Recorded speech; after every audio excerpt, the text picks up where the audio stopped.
History lesson time. Today we're going to talk about bounce.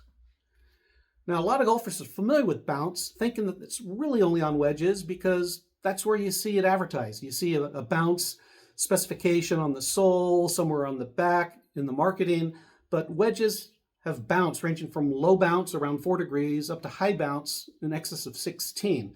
And depending on that bounce, which is really the angle of the sole in relation to the face, the wedges can do different things.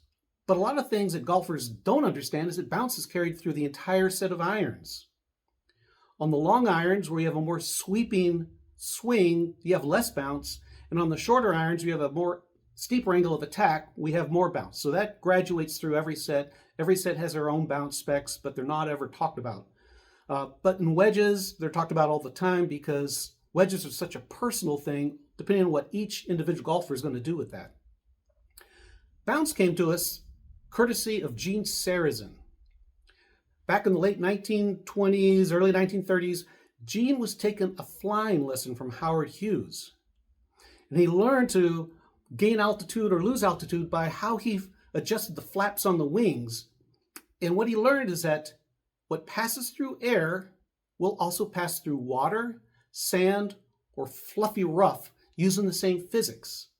And so taking this information, Gene had Wilson Sporting Goods send him a whole bunch of niblicks, and these were old 9-iron lofted irons, and he soldered a bunch of material to the sole of these niblicks, ground them off at various angles, and went and tested them all, and he found one that worked really well for him.